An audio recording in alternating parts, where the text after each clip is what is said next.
నమస్తే రేవంత్. నమస్తే అండి. Revanth, welcome to social post. Thank you sir. So Revanth, gold loans కి సంబంధించి కూడా మనకు ఒక అప్డేట్ రావడం జరిగింది.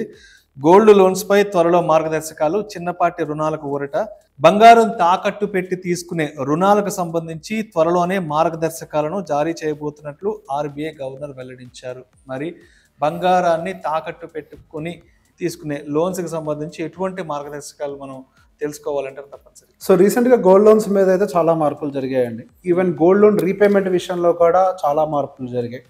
సో ఒక రకంగా గోల్డ్ లోన్ని బాగా టైటన్ చేసే ప్రయత్నం చేశారు. కానీ తర్వాత ఈ ఎన్బిఎఫ్సిస్ ఏవైతే ఉన్నాయో చిన్న చిన్న లోన్స్కి కూడా పెద్ద ఎత్తున రూల్స్ పెడితే ఆపరేట్ చేయడం చాలా కష్టం అని చెప్పేసి వాళ్ళు కూడా ఫైనాన్స్ మినిస్టర్ని అయితే అప్రోచ్ అయ్యారు. ఆ తర్వాత ఆర్బీఐ మళ్ళీ కొన్ని సవరణలు తీసుకొని వచ్చింది, కొన్ని చేంజెస్ తీసుకొని వచ్చింది. సో గోల్డ్ లోన్కి సంబంధించి ఆ డెప్ట్ అనేది బాగా పెరిగిపోతుంది విపరీతంగా. గతంలో కూడా నాకు తెలిసి ఎప్పుడో మనం గోల్డ్ లోన్కి సంబంధించిన వీడియోలు ఎన్నో చేసాము. బాగా గోల్డ్ లోన్ పెంచేస్తున్నారు, ఎక్కువ లోన్స్ వస్తున్నాయి గోల్డ్ సైడ్ నుంచి. మనం ఏదైతే బలం అనుకుంటున్నామో అది బలహీనతగా మారుతుందేమో అని ఒక భయం కూడా అందరిలో ఏర్పడిపోయింది. సహజంగా మన భారతదేశంలో ఉన్నటువంటి బలం ఏంటి అని అంటే ఎసెట్ ఎక్కువ, ఏది గోల్డ్ ఎసెట్. హౌస్ హోల్డ్లో మనకి ఆ గోల్డ్ ఎసెట్ అనేది ఎక్కువగా ఉంటుంది. కాకపోతే ఇప్పుడు ఆ గోల్డ్ ఎసెట్ బ్యాంక్లోకి వెళ్ళి ఉంటుంది. సో అది కొంతవరకు థ్రెట్గా మారే అవకాశం కింద కనిపించినప్పుడు ఓకే, గోల్డ్ లోన్ని రెడ్యూస్ చేయాలి, అడ్డగోలుగా లోన్స్ని ఇష్యూ చేయొద్దు, దానివల్ల అన్నెసరిగా డెప్ట్లోకి వెళ్ళిపోతున్నారు, అప్పుల్లోకి వెళ్ళిపోతున్నారు అని చెప్పేసి ఆర్బీఐ చాలా భయపడింది.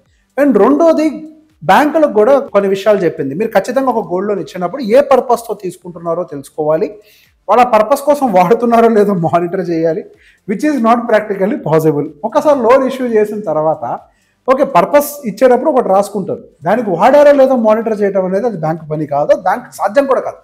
సో బేసిక్గా ఈ డబ్బుల్ని తీసుకొని వెళ్ళి రకరకాల వాటిల్లో డబ్బుల్ని పెట్టి పాడు చేస్తున్నారు.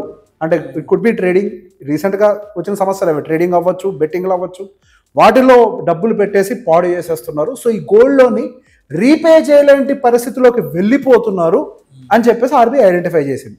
సో దానికోసం ఏం చెప్పారు, మేము ఇంకా రెన్యువల్ అనేది వితౌట్ రీపేమెంట్ చేయము అని చెప్పారు. There is no renewal process, you have to repay. అంటే మీరు ముందుగా డబ్బులు మొత్తం కట్టేయాలి, కట్టిన తర్వాత మళ్ళీ ఫ్రెష్ లోన్ తీసుకోవాలి అని చెప్పేసి చెప్పారు.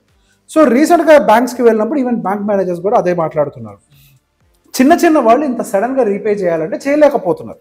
సో బేసిక్గా ఇంతకుముందు ఎలా ఉండేది ప్రాసెస్, మీరు ఒక లోన్ తీసుకున్న తర్వాత ఒక సంవత్సరంలో కనుక మీరు డబ్బులు కట్టకపోతే దాన్ని వెంటనే రెన్యువల్ చేస్తారు. ఇంట్రెస్ట్ ఒకటి కట్టేస్తే చాలు, వడ్డీ కట్టేస్తే పాతల్లోనే రెన్యూ చేస్తారు. కానీ ఇప్పుడు ఆ పరిస్థితి మొత్తం డబ్బులు కట్టమని చెప్తున్నారు. సో ఒకేసారి డబ్బులు పే చేయాలి అని అంటే వాళ్ళకి కూడా బర్డన్గా మారుతుంది. సో ఆర్బీఐ ఇది చేయడం వెనకాల ప్రజలు ఇబ్బంది పెట్టడం కాదు.